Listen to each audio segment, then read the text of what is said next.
everyone, I hope you're doing well. In this video, I'm going to be talking to you about 4 different foods, kind of food groups and drinks overall, but things that we consume that I try to avoid now that I've been working on, getting more toned and losing weight that I really recommend for other people as well.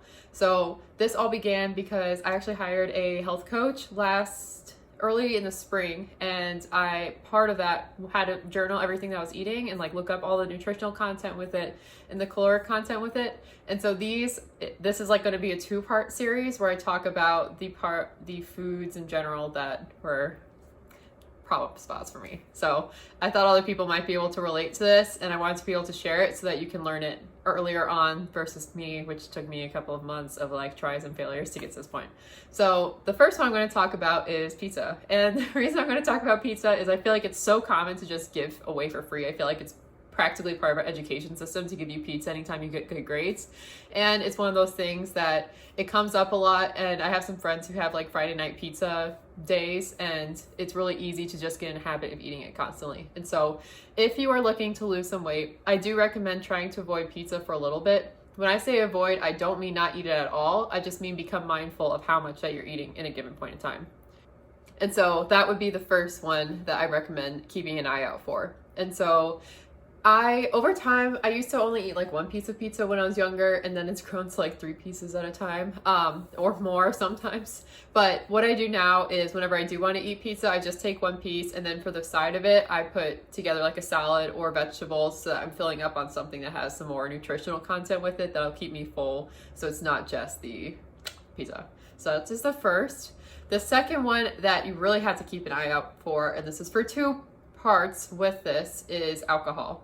So for women, we're really only supposed to have 3 to 4 drinks per week, which in your 20s, especially with the pressure of having to go to happy hours for work, for socializing, and just your social life outside of work, that can seem like not a lot. It can add up really quickly, especially when you actually become conscious and you write down every single week how much you're drinking. I've tried using apps in the past to also keep mindful of this, but I bring a lot of sparkling water with me, and sometimes diet drinks too, so that whenever I am somewhere, I have something to just be sipping on, and it doesn't have to be alcohol.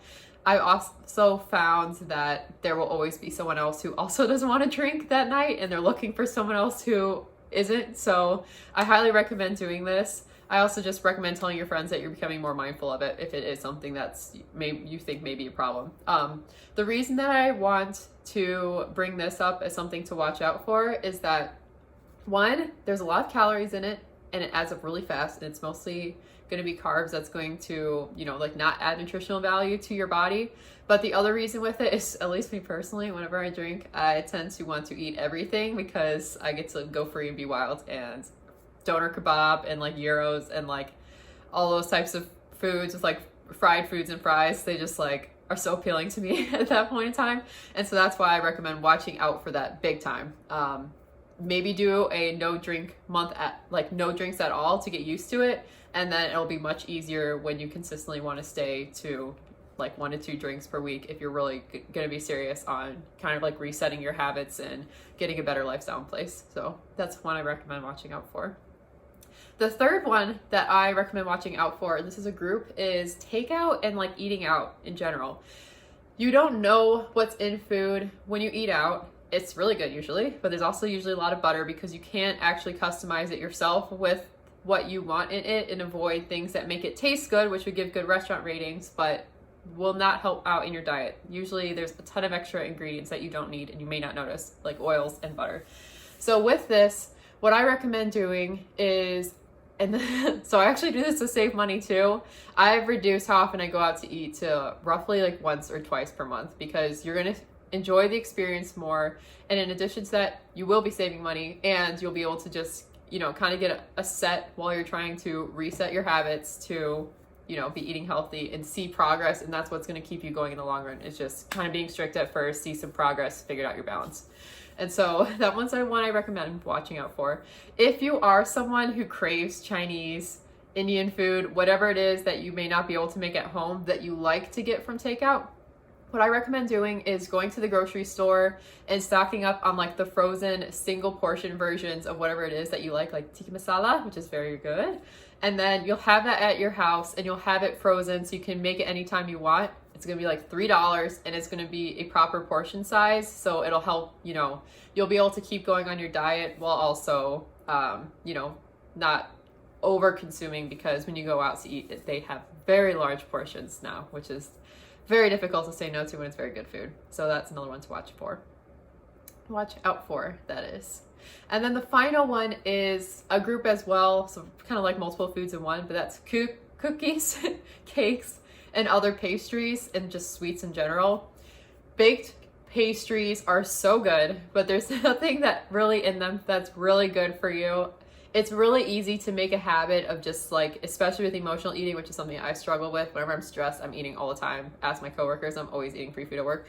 But if you are really mindful of what you're eating there, that's very important, because honestly, like a single donut can really have as much calories in it as like a meal, sometimes like a meal and a half, depending on your plan. Well, I guess that'd be a pretty crazy donut, probably just like a meal. Maybe not a meal. I had to be on something less calories per day because I'm very short. So I'm just 5 foot. But keep an eye out for that, because me personally, I don't fill up on that at all. I'm still hungry and I overeat it because I just get used to eating more and more. And I always thought as a kid, oh, when I'm an adult, I can eat a lot of food. But really, you really don't want to eat that much more because your metabolism does slow over time. It's kind of insane. But that's one to keep an eye out for. If you are craving sweets, just make it a very small portion when you do eat it. Like genuinely just make it very small, enough where it's like a 100 calorie, 200 calorie like indulgence, but like count how often you're doing it per week, because at work especially, it's so easy for there just to be free things all the time, and it's so easy to just get in the habit of every single time it's there getting super excited, because that's how I was when I was a kid and they brought in treats at school. It was the most exciting thing ever because I had no control for what I could buy for myself. So if someone else's mom brought in brownies, I was all over it. So, you know, just be careful of, if it's coming to work a lot, to not get in the habit of taking it every single time, because you're just going to feel crappier afterwards. You're not going to see the progress you want. Those things really sneak up on you, and then it's going to stink overall. And again, the most important thing is to just see some progress, momentum, and just get going. And then from there, you know, you can figure out your proper balance of what makes you feel right and has your body functioning well and looking the way that you would want to. That makes you very confident. And so I hope these were helpful. I'm going to be posting another video shortly to break this up that has a couple other categories that I noticed I had to be very mindful of after journaling what I ate every single day for 3 months, which was a very long time. So I highly recommend watching that if you are looking to lose weight or just get more tone or just get healthier overall. Thank you so much for watching this. Feel free to subscribe below if you want more healthy eating habits recommendations. I also am posting videos on finance and traveling solo, which will have some very interesting stories of sometimes I went abroad. So thank you again so much. Bye.